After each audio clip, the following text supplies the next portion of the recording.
Ladies and gentlemen, boys and girls, wrestling fans and sports entertainment fans, welcome to the No Shave Man Cave. I'm ElliJare. And I am JTilly. Dude, it has been a month of Sundays since we went old school. I feel like Undertaker walking across the top of the rope.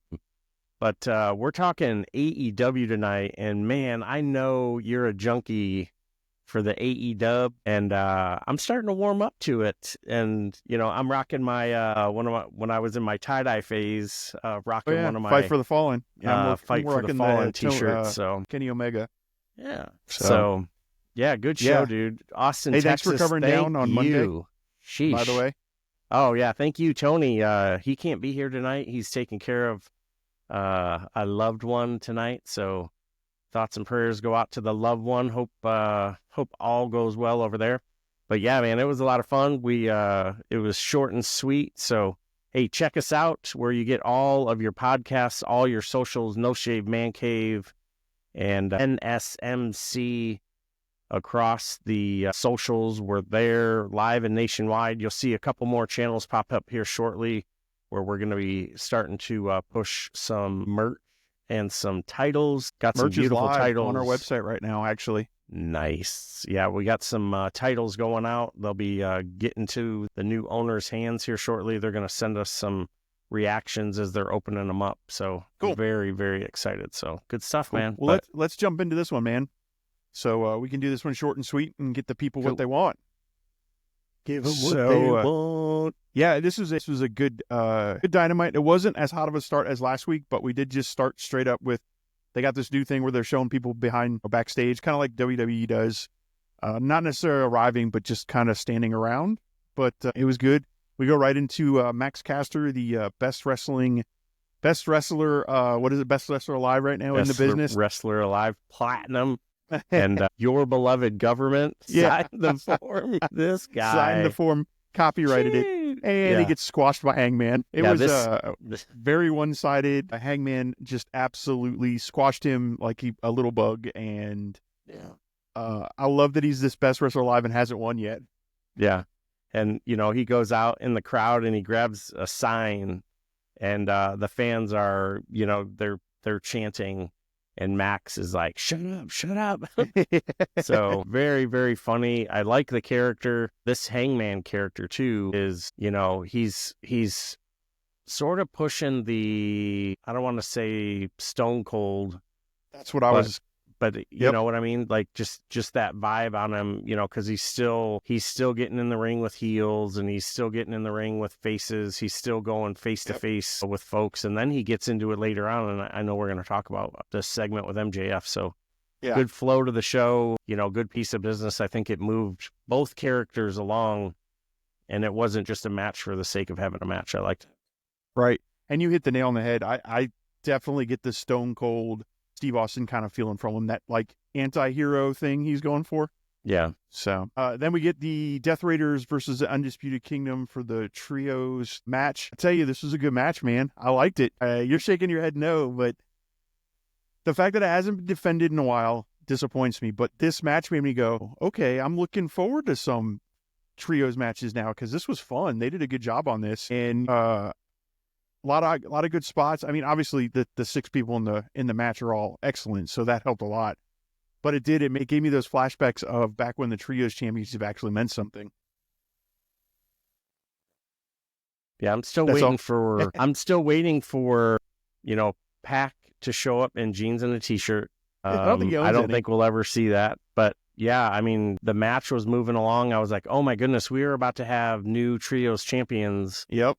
Which then in my head, I'm thinking, okay, they're going to dethrone Moxley, and then the Death Riders are now, you know, champions without titles, or they're rebels without, you know, a tether or whatever you wanted to call it. And then, you know, a shot to the old twigs and gigs. 1, 2, 3, Death Riders retain. And I was like, man. So really, really good match. It seemed like Adam Cole wasn't as big of a factor in the match that as much as I thought he was going to be. I don't know. Hopefully he didn't get hurt, but it seemed like he was gone for a little while. But all in all, I thought it was a good match. And again, like you said, this was the first defense of the year, and the first defense since I think the second week in November. So good to see, the titles, and they get a victory. Well, I think they said it was the first defense since All In, since they won the titles at All In Wembley, which was August. So they haven't defended it since then. But yeah, good match. Little post-match after stuff, the Death Riders doing Death Rider stuff, and Daddy Magic, Cool Hand Ange, and Daniel Garcia come out and make the stage. They all shake hands. Not sure where we're going with that, because now you got the Death Riders that are kind of outnumbered 6-3, but yet they're not helping with, it's the whole Death Rider thing, man. We've talked about it. If you got 6 people that have a problem with the Death Riders, not including Copeland and Jay White, then why aren't those coming out to help Copeland and Jay White at the end? And granted, we'll get to the end when we get there, but the end of the show, there's some more Death Rider stuff, but actually throughout the show, they played a role throughout the show. Yeah. Next we get the Ops, I guess they're calling themselves now, which is Samoa Joe, Shibata, and Hook, with basically a squash match. They just come out and squash some enhancement talent. Yeah, and some local Joes. Yeah, and then they challenge the patriarchy. Not much to this. I mean, it is what it is. The Ops is a weird name for me, but that's just me. Yeah, exactly. I was like, okay, well, good luck with that. Are we sticking with that? Yeah. Are you married to that? Are you in love with that? Can we massage this a little bit? And I will say that the promo he cut about him was like, yeah, get him. And then I'm like, wait, the Ops? I mean, yeah. But, Samoa Joe made me go, yeah, kill him. You got the handsome devil, Hook, who's so on the mic. Shibata, not known for cutting promos. So I can see how Shibata and Hook will benefit from this union. But now it seems like you're pushing the reigning, defending, future undisputed #1 challenger away from the title. And then you're introducing Cope, and then you're introducing Hangman Page, and now MJF is staking his claim at winning the title again. So it's really going to be interesting once, we're going to get into some gauntlet stuff, I'm sure, coming up. And and Swerve hinted at it. There was a Swerve hint that he wants to get back into the chase. Yeah. The title picture post Copeland should be really good, I think. Whether Copeland wins it or not, we can talk about that later down the road. They announced that match officially for, I think it's Revolution, so we can talk about that as we go. Sounds good. I left it out of my notes, but we also had some backstage stuff throughout the show. I'll just cover it all real quick. We had Moxley walking in the back, and Copeland attacks him from behind. They pushed Marina Shafir into a closet, I guess it was, but held the briefcase so they could cut it off her. And they steal it, and then they tell them, if you want it, you can come get it at the end of the show. So they set up the end of the Dynamite and how they're going to go off the air with that. We also had Swerve Strickland cutting a promo and a pretty good package of Ricochet, and those two guys cutting promos. They're not done with each other yet, but I love Nana getting in Swerve's face like, this is what you always do. You take things personal. You should be focusing on. And he drops Moxley and the world title in there again. So those are two promos that happened somewhere in here. I don't remember exactly where. Sprinkled in, yeah. Because we also had the MJF and Dustin Rhodes piping up their match, in which MJF is talking about beating Dustin Rhodes, and we had another little run-in with Hangman. Hangman's like, get out of here. It's my time for interview. And they go back and forth. So yeah, that's the backstage stuff. Anything you want to say on that before we go to the next match? No, yeah, I mean, like you said, there was a lot going on backstage, and it was, if I was in the crowd, if I would have been there live, I would have been like, okay, well, what's going on? Because you would have had a couple matches before the show, and then that you're going to have a couple matches after the show, but yet you're standing in your seating area, and there's no wrestling going on. So, hold on now, Mr. WWE. No, what I'm saying though is, like, as a fan sitting at home, the flow was really good. Right. But if I was in this crowd tonight, I would have been like, wait a minute, this isn't normally how an AEW show goes. No, I see what you're saying. Yeah, WWE. I was gonna say, hold on now. there's a lot of hurry up and wait. 45 minutes between each match. Yeah. There's a lot of hurry up and wait. And then if they go outside the ring, they won't turn on the side cameras where AEW will, which I totally appreciate because, there were some segments when we were live, and then there were segments during WrestleMania where they didn't turn the cameras on, and I was just like, dude, they're on the far side of the ring. Only I have no idea what they're doing. A quarter of 72,000 people can see right now. Yeah. So what is that? 20 something thousand people. I'm like, come on, man. So, but good piece of business. I think MJF and Hangman, are they've been there essentially since day one, and they've gotten away from the word pillar. Mm-hmm. And I don't know if they're going to come back around to it when Darby comes back, or if Sammy Guevara comes back from Ring of Honor once Dustin and him drop the tag team and 6-man championship. So we'll see. So yeah, who knows? But the next match we did have was, speaking of Dustin, MJF and Dustin Rhodes, a very strong match. Really enjoyed this match. MJF ends up winning by basically Dustin Rhodes just passes out, but good slimy heel work from MJF throughout the match. Old school Dustin doing his thing in here. And then post-match, he goes to continue to beat down on Dustin. And then this is where we have Hangman come out. Before we get into some of the Hangman stuff, I'll get your thoughts on the match. And then I'll just cover it real quick and we'll go all through it together. But Hangman comes out. They get in each other's faces. In the prior segment, we talked about a little bit the promo they cut on each other. Worth watching, man. Definitely. MJF hits him with a quip. And Hangman looks back, and you've been here 5 years. That's all you got. And MJF just unleashes on him. So then they get, MJF wins. He's beating down Dustin. They get into a little scuffle as Hangman comes out. They brawl up through the crowd and all over the place. And in one of I literally laughed out loud when MJF gets back in the ring. So they have taken Hangman out, and he's been escorted out of the arena, they say. And so MJF gets on the mic. You're a coward. You're not going to come back. I win, blah, blah, blah. And then a few minutes later, because I'm like, okay, cool, whatever. And then he comes running out. I laughed so hard. But those dudes, I believed that they hated each other. It was good. I thought it was a great brawl, a good pull apart. Yeah. I thought, the way they were fighting, and then as they were going up through the crowd, the crowd was getting involved. They pull them apart. Now MJF is coming down, and he's standing shoulder to shoulder with one of the fans. Yeah. Now, if you've ever been to a wrestling show or a sporting event or something, beers are anywhere from $10 to $15. Well, my guy probably took 2 or 3 pulls off of his beer when MJF just launched it right in his soup cooler. So sorry for my guy wasting a beer.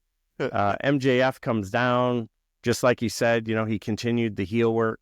And this character of MJF, and the fact that he stays in character on social media when he makes appearances, the whole thing, the work that he did in the ring, he used Dustin's move against him, mocked him with the gold dust stuff, and then Dustin hit him with Shattered Dreams in the corner. And unfortunately, like you said, MJF gets the victory, and Dustin looked really strong because he passed out, so he'll be able to tout that, not necessarily as a defeat, but you got lucky that I passed out, or something along those lines.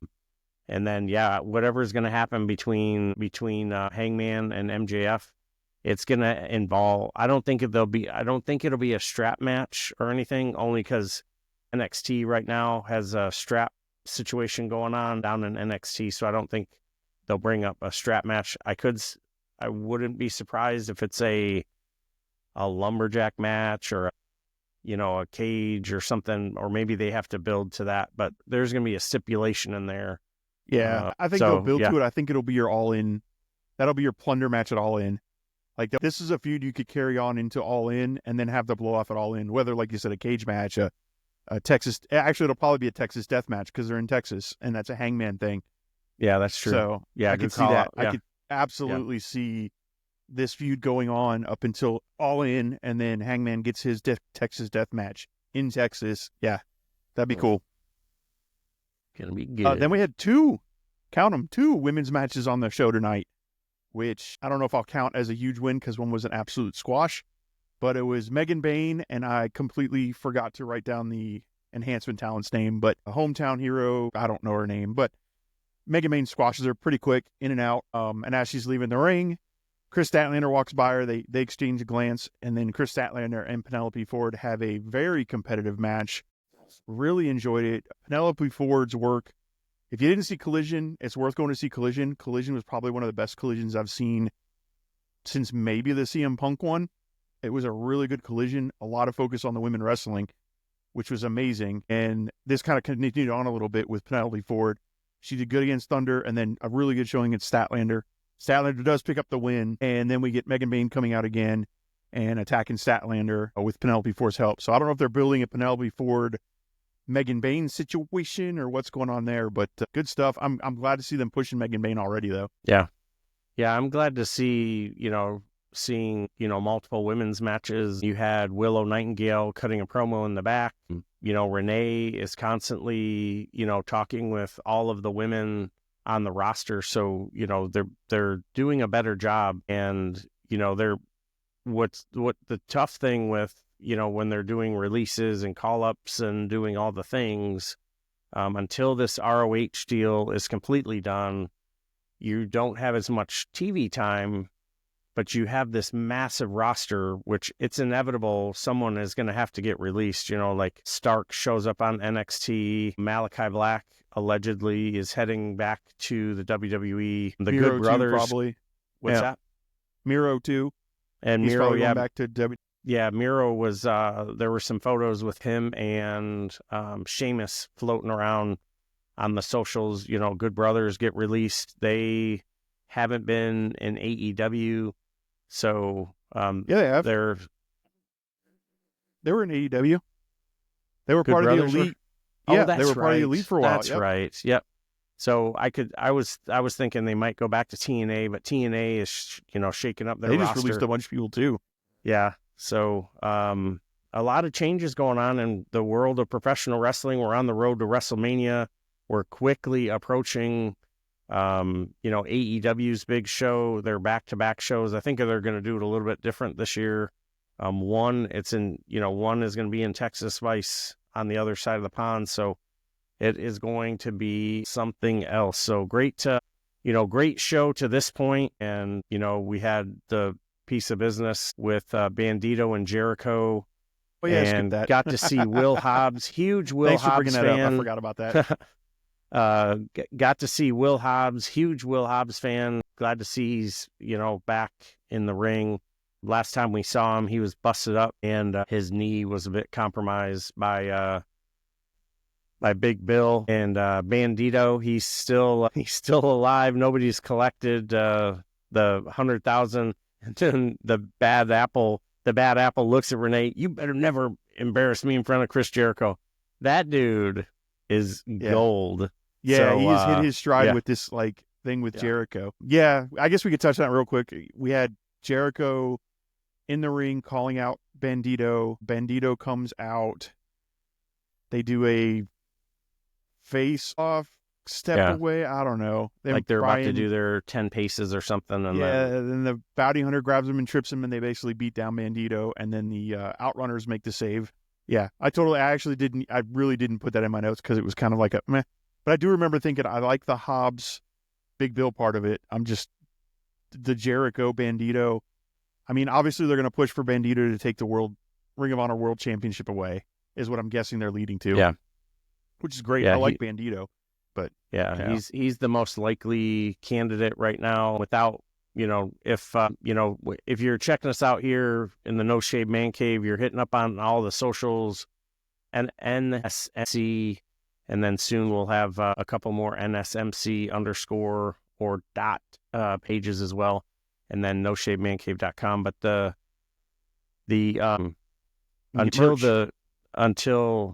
get your merch, and until they get their Ring of Honor TV deal and their continuous streaming where you can get it 24/7, it's they've really got to strengthen that roster. You've got Athena, who's been the world champion forever. The world TV champion is an amazing luchador.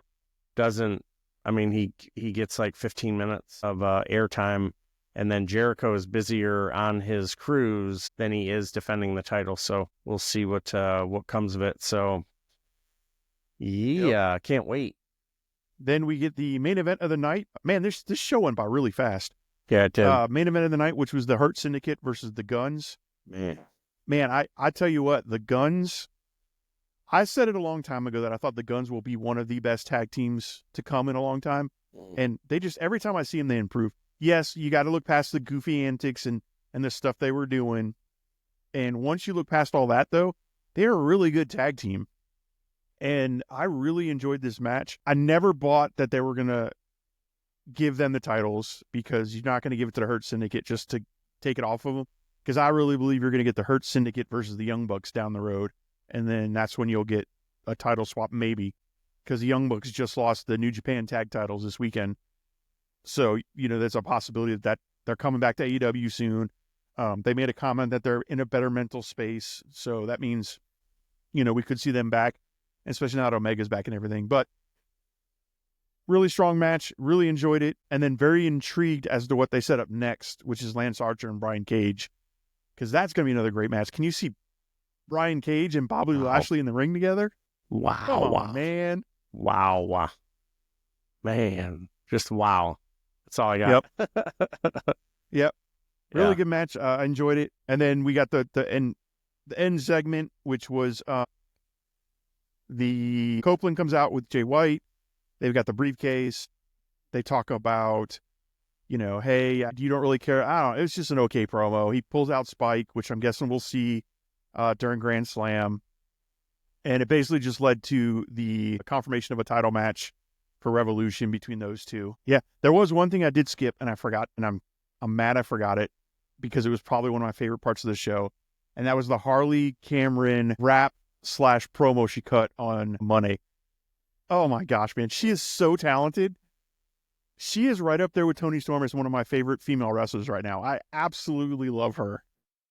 Yeah, this version of Toni may be better than when she was the world champion, because she is so far under Mariah May's skin that while Mariah May is talking, like, her facials are just like, you would be nothing without me. And like, she's just frantic. So I have to watch it again, because in the outfit, I didn't pay much attention to her facials. I'll have to go back and watch it again.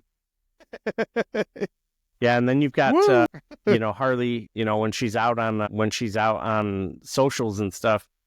One of the comments was, I find it funny that the most entertaining that you were was when I had my hand up your ass as a puppet. So, she's getting under the skin. Do I think she'll win and take the TBS title away?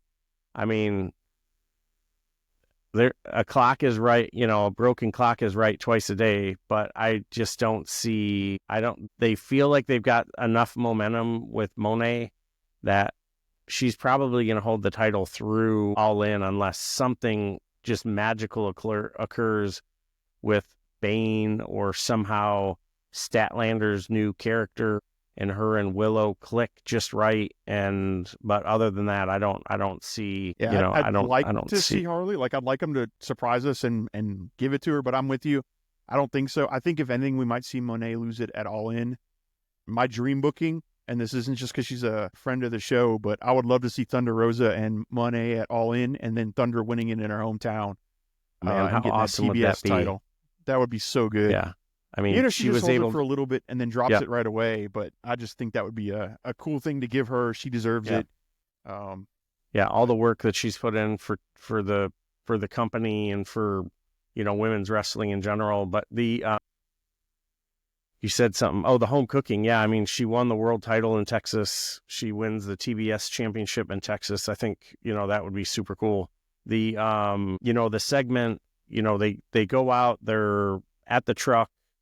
And, Jay White and Cope are sitting there talking. All right, kid, I'll hang on to the briefcase. They go in, and I thought, like, something's going to happen. They're going to hit, because the title, there's no way the title fits in that briefcase. No way. So I've carried this around before. Yeah. And I'm like, he's going to be carrying around, and it'll pop open, and it'll be like some Cheez-Its or combos or something like, oh my It'll God, be his lunch. Yeah. Or Renee, it's, pack that for me. yeah, and I would say it's something having to do with Christian, that I think would be a kind of funny twist, or there's someone on the way in that, has something. But, pretty soon we're going to get Tony Khan back, potentially more in front of the camera now that the NFL season is over. Then you're going to get the EVPs back. Yeah. There's a really good chance that you're going to see the EVPs along with Kenny Omega, more of the old school elite. And I don't know what's going to happen with Perry and Okada, but Okada, yeah. Hey, who knows? But overall, a good show. The crowd was in it, and I give it 3.5 beards. Okay. I thought it was a fun, good flow. Like you said, the show went by really quick, and I think that's a good sign for AEW that they were able to keep a good pace and keep a WWE brainer tight end. So cool. 3.5 from ElliJare. I went, I was bounced between 3.5 and 4, but I think I'm going to go with 4 because I didn't feel like there was a wasted segment on the show. Like, I felt like everything led to something or forwarded or moved something forward. So I really enjoyed that. Because there's been several shows where things happen. You're like, what's the point of this? I felt like everything happened for a reason. It felt booked well, I guess. Agreed. So I'm going to go with 4. I enjoyed it. And if you enjoy this, please make sure you like, share, subscribe. Hit us up on our socials, No Shade Man Cave, Twitter, No Shade, or NSMC_podcast on Instagram. Follow us wherever you get your audio versions of podcasts at No Shade Man Cave. We still do those. And then, drop a comment. Let us know what your favorite part is, and I'll hot tag it out, brother. Take us home. Yeah, baby. We have got some cool things getting ready to cook off for our Remember 22 show. Can't wait to get all that back in the bag. To all our friends and family, thank you for all the love and support. To our brothers and sisters at arms, hurry up. Get your ass back home. You're needed right back here. And until next time, thanks for checking us out. Take care of yourselves. Take care of each other. And we'll see you on the floor.